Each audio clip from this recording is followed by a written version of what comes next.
Oiê, tudo bem? Bom, hoje o nosso encontro é para falar sobre as origens e a importância da mesa oposta. Eu falo origens no plural mesmo, porque a gente, no geral, conhece a etiqueta, a mesa posta, a posição das coisas na mesa, vinda da etiqueta, das boas maneiras ali, europeia, né?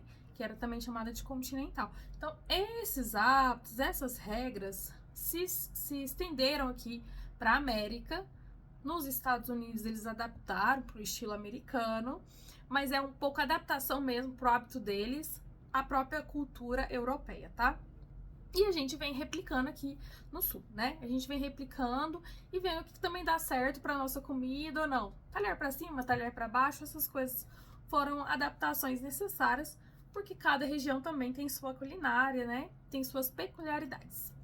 Mas a gente também pode entender que a religião ela interferiu muito.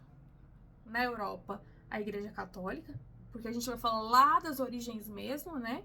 A Igreja Católica, através de acordos políticos, era a igreja que selava, abençoava os acordos políticos que eram feitos através do casamento, né? Entre a nobreza, entre os reis e filhos dos reis e assim por diante.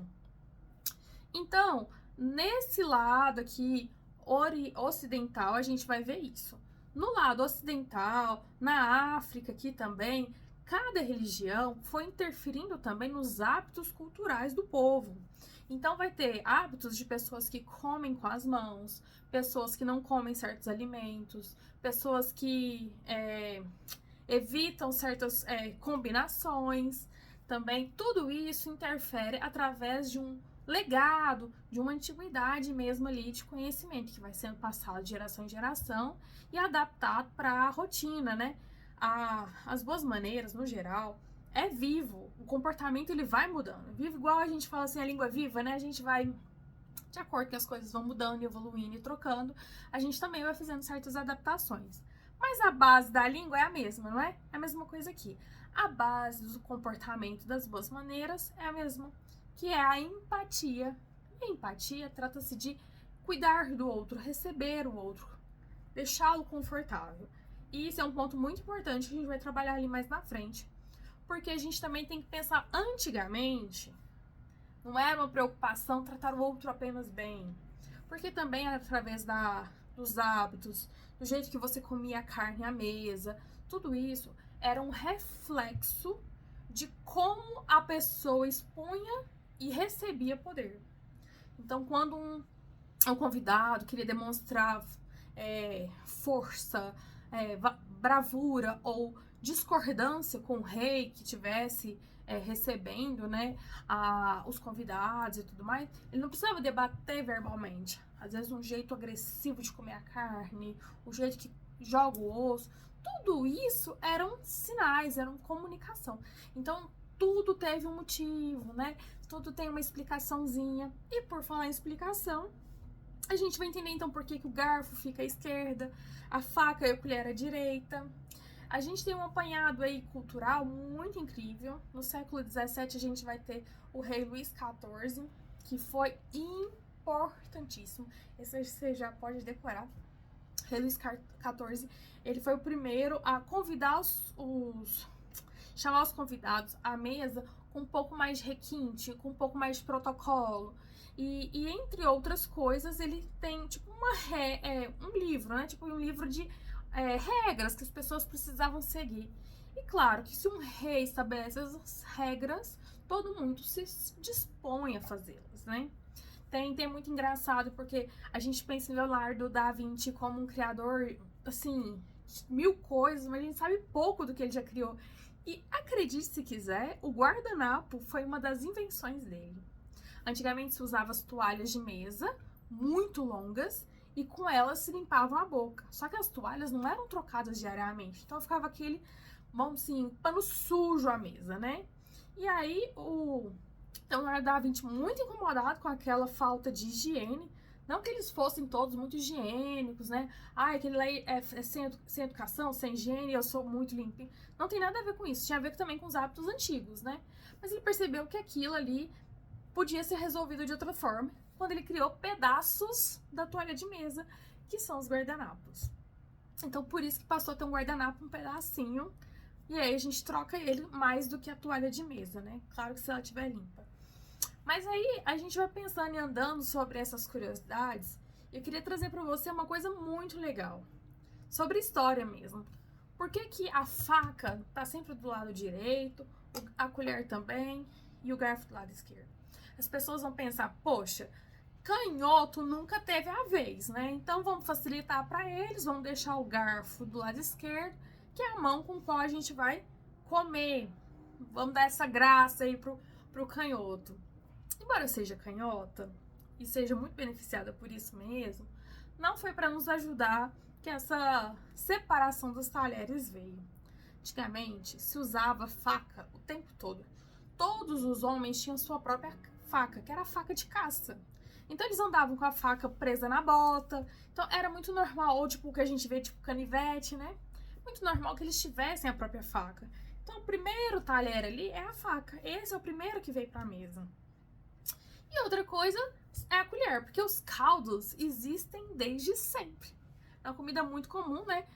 Até mesmo pra população pobre, porque, né, tudo era mais caldeado para render, e também para os períodos frios, as sopas. Então, a colher do lado direito, ao lado da faca. Esse cantinho aqui, direito, já ficou cheio. Então, o garfo, que veio muitos anos depois, ficou do lado esquerdo. E eu falo muitos anos depois porque para nós parece uma coisa tão óbvia e tão necessária, como as pessoas viviam sem, né? Acontece que os primeiros garfos que surgiram, eles não tinham 4 fios, né? Eles eram de 3 dentes. Então, o tridente é como se usar o garfo à mesa fosse uma representação do diabo, do inimigo. Então, as pessoas viam aquilo ali como uma agressividade. E tudo isso teve uma demora. Primeiro a rainha usar, ela vinha de outro país, aí o pessoal achou que aquilo ali era uma ameaça do país e tudo mais. E aí depois ficou 200 anos sem poder usar o garfo, depois que ele voltou a ser introduzido de novo na mesa. Então, tem tudo um porquê. E esse que é o divertido. Quando você entende o porquê, você entende agora que não precisa mais ter dúvida o que fica de cada lado, por que a gente come de fora para dentro, por que a taça de água é a maior, e assim por diante. Tudo isso tem um motivo, a graça é saber o porquê, você não precisa decorar, mas quando você entende, fica mais divertido e as coisas começam a fluir com muito mais tranquilidade para você. Saber por que cada coisa tá no prato, no prato, a disposição, os talheres, a ordem em que eu me sirvo, isso tudo conta muito. Porque vai te trazendo mais tranquilidade. Nos próximos encontros, você vai estar mais confiante, porque que cada coisa, você já tem até mais uma história para contar, um conteúdo, não é mesmo? Mas essa é a base, esse é o início da mesa posta. A mesa posta começou para mostrar poder. Acontece que com o passar do tempo, Revolução Industrial, essas coisas todas, começaram a surgir os novos ricos. Isso é um lance de história, né? Os novos ricos, e eles queriam se passar por ricos iguais aos, vamos supor assim, ricos desde sempre, né? Hoje em dia, inclusive, a moda tá voltando aí para esse estilo também, né? O old money, a pessoa que é rica há tanto tempo que ela nem lembra desde quando, né? E os novos ricos, eles precisavam se adequar aos hábitos dos antigos, para se parecerem iguais, para não serem tão discriminados, para serem aceitos. Então começaram os cursos de etiqueta, para adequar esses novos ricos aos hábitos da realeza, aos hábitos da galera rica, da aristocracia. Então começou os cursos, o pessoal foi aprendendo. Claro que mesmo que aprendesse, o rico antigo, ele sabe quem que é o outro rico antigo. Até mesmo que eles estão nessa família há muitos anos. E então, é um engano achar que, de fato, aprender as boas maneiras, as etiquetas ali antigas, elas realmente uniam a população. Na verdade, a segregação estava ali escancarada mesmo. Você é novo rico, você é uma comédia, né? Tipo isso. Então, assim, Mas foi assim que as coisas foram mudando, foram se adaptando, e pessoas iam melhor que outras. Os novas gerações já iam nascendo agora no novo berço de ouro, né? Que o povo fala. E aí aprendia com mais naturalidade as boas maneiras. Então, essa é a história lá antiga, antiga mesmo. Agora a gente pode pegar um outro viés também para falar sobre a mesa posta. Um pouco mais agora sobre o cristianismo. Muitas das refeições importantes foram feitas à mesa. Jesus Cristo com os 12 discípulos, teve várias outras ocasiões em que a mesa estava representada como um momento importante entre Jesus e os discípulos.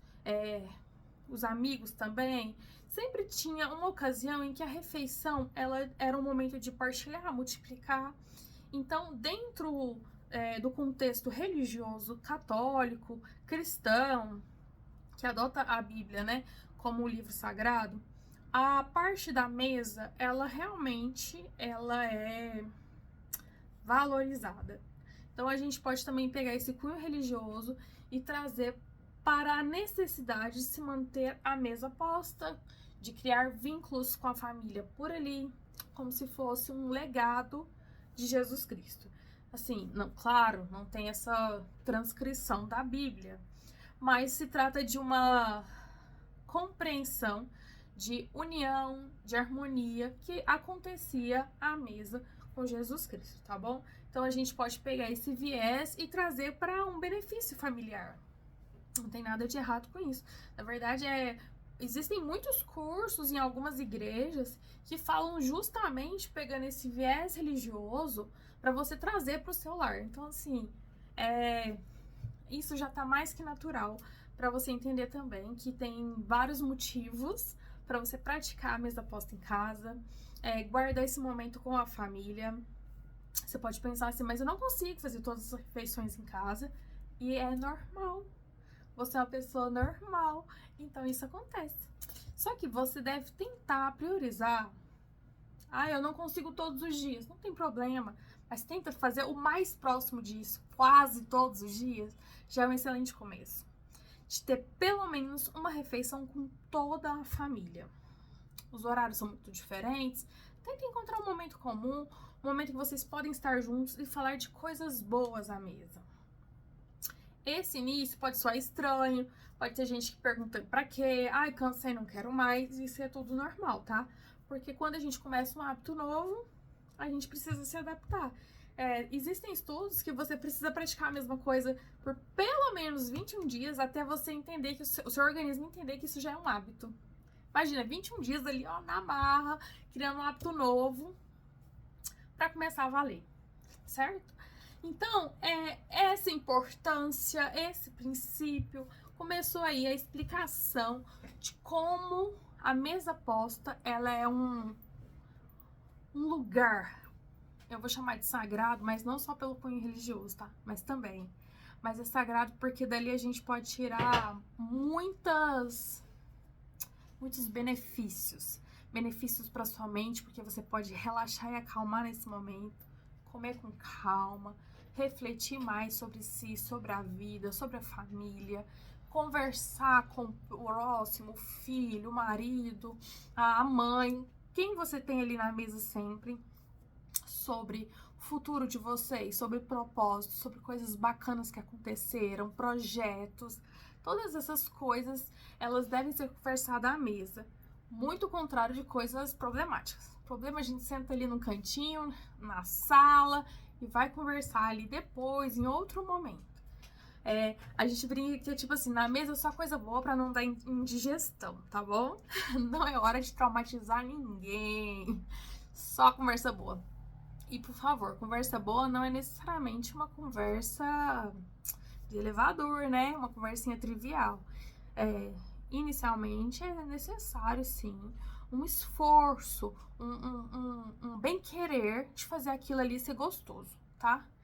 Eu já fiz alguns testes aqui em casa, em que a gente comia em frente à televisão, assistia uma coisa que nós dois gostamos, e outro dia a gente comia à mesa. No caso aqui em casa, só eu e meu esposo. Gente, a ligação que você consegue promover com a outra pessoa é inexplicavelmente melhor quando você tá na mesa. Não sei, existem 1000 estudos falando que comer em frente à televisão, você não presta atenção na comida, você não presta atenção enquanto come, você não tá no ambiente adequado, seu organismo não tá conseguindo processar tanta informação. Eu sei, eu tô só falando que eu fiz um teste.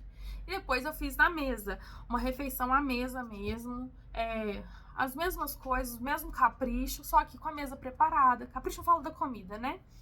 Mas a mesa preparada, o copo ali ao alcance, no lugar certo, os talheres arrumados, um guardanapo. Tudo isso organizado num prato, em vez de ser um bowl, por exemplo. Eu particularmente adoro comer no bowl, mas ele não é para toda hora, né? Então, a mesa você vai usar um prato.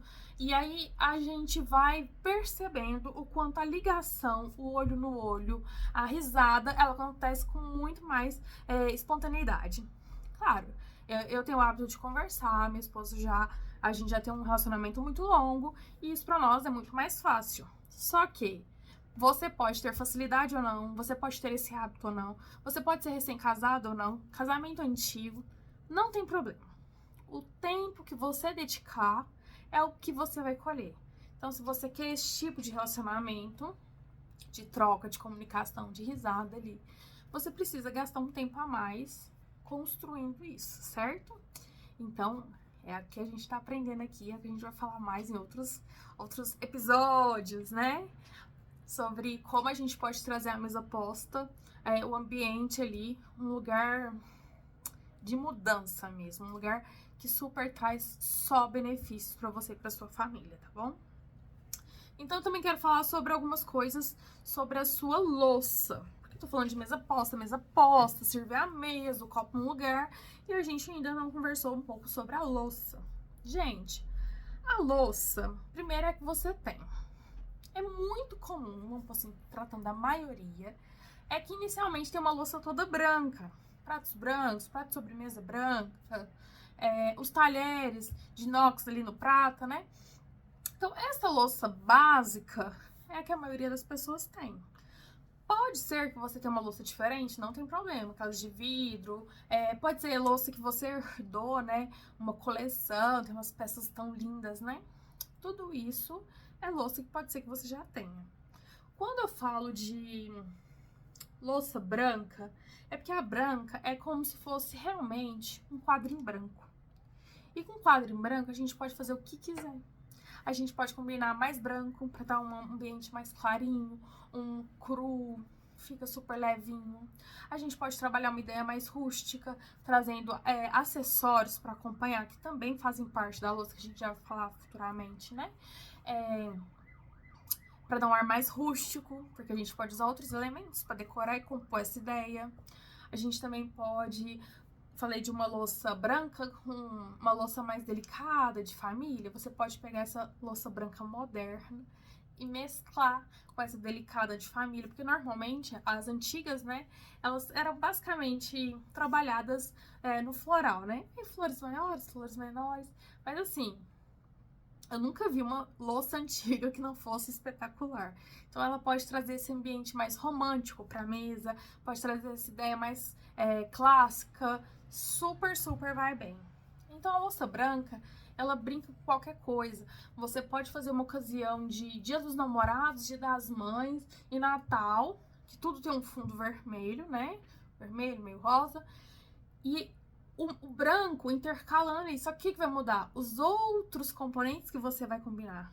A cor do jogo americano, a cor do copo, da taça. Se hoje os seus são todos transparentes, você já começou certo. Taça colorida, copo colorido, fica lindo na mesa. Eu também amo. Só que a finalidade dele, de enaltecer a bebida, de exaltar o prato que você preparou para servir, todos esses que são coloridos, eles quebram essa, vamos dizer assim, a virtude da comida e da bebida. Então, quando você tem tudo transparente, tudo branco, a comida brilha, ela fica realçada no seu prato. A bebida fica ali, você vê o suco amarelo, o suco vermelho, o suco verde, você vê ali tudo com muita clareza. Se jogar qualquer uma dessas bebidas no meu copo azul, perde-se essa cor vibrante da mesa, porque isso também decora a mesa, entendeu? Então uma louça transparente é só ouro, é só ouro. Então a gente vai pensar nessas coisas.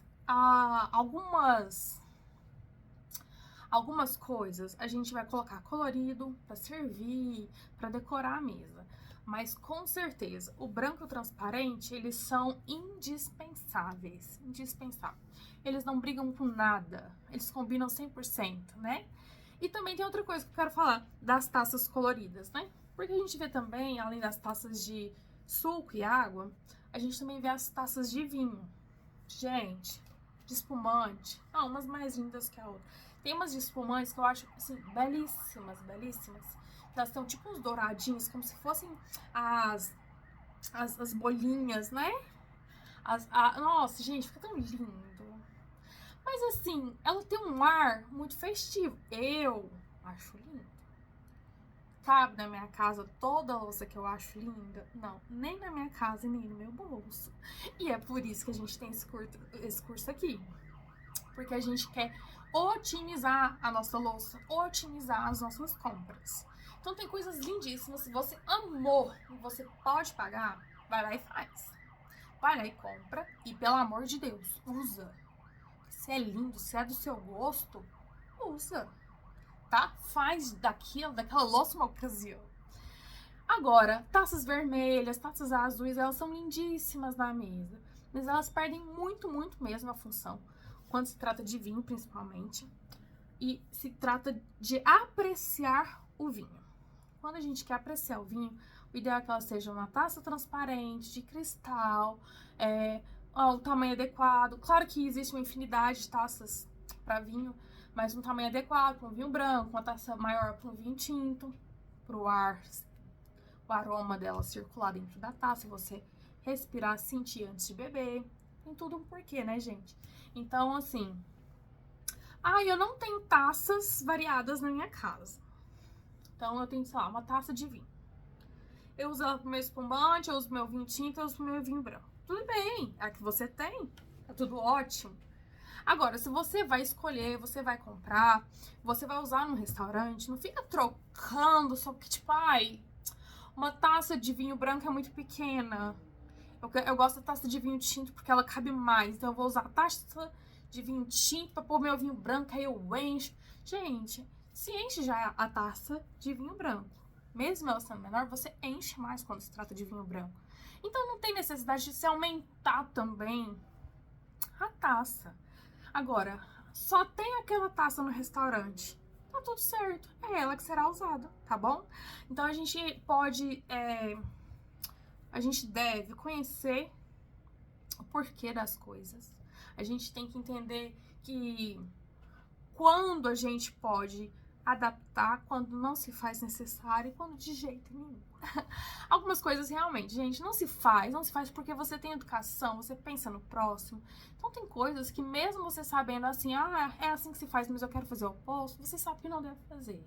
Porque ela já desanda tudo que é básico e importante para a convivência social, tá bom? Então assim, a gente conhece para poder não praticar? No geral, sim. Mas não é para tudo. Para tudo, na verdade, há um limite. Até onde você pode se exceder ali.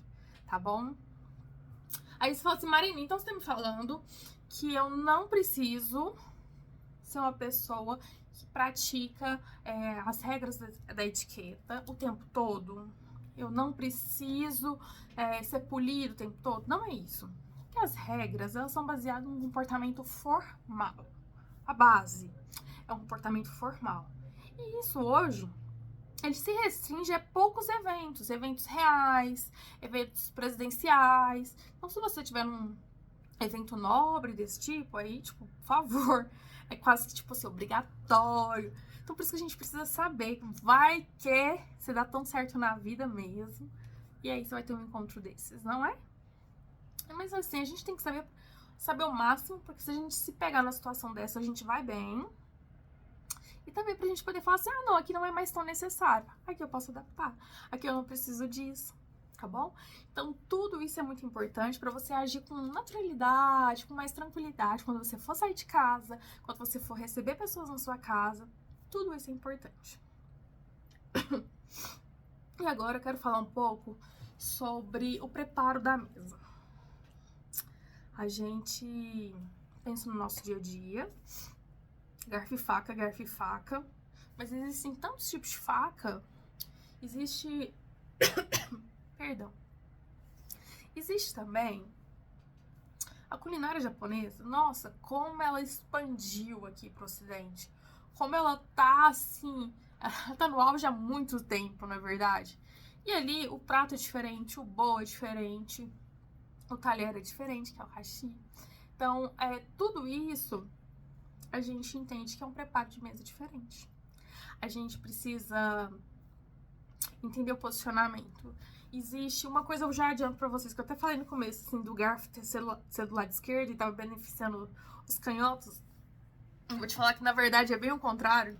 Sempre, tudo na mesa é para o destro. Mas aí você vai falar assim, Marina, a pessoa vai super bem, a pessoa canhota, com talher, com garfo na mão esquerda.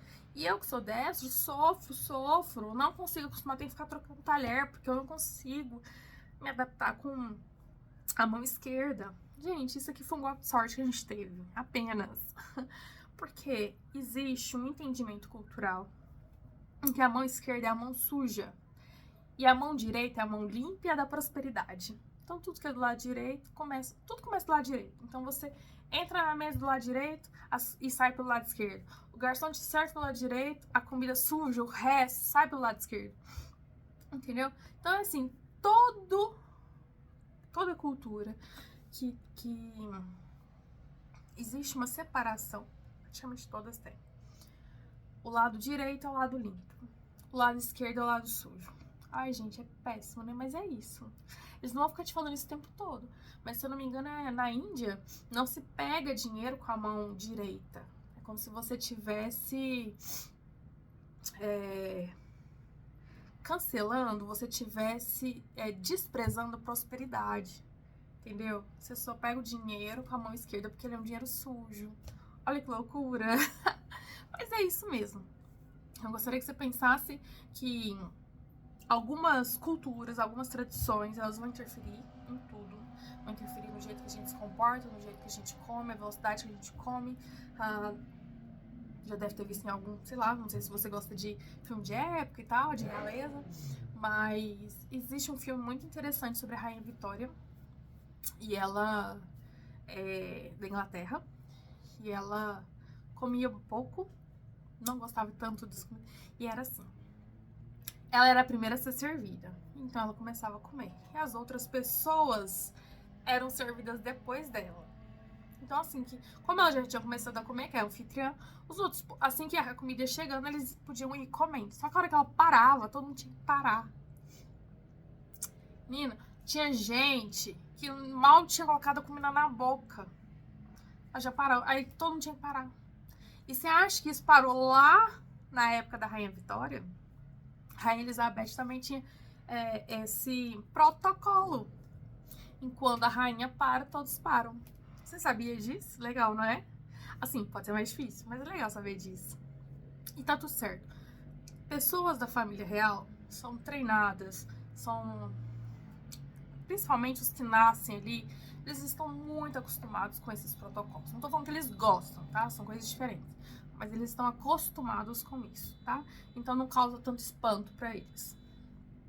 Esse foi um resumo, uma busca, uma pincelada bem boa sobre a mesa posta, um pouco das boas maneiras e um pouco do motivo cultural, motivo religioso que rege tudo isso. Espero que você tenha gostado e eu te encontro na próxima aula, tá bom? Um beijo e até mais!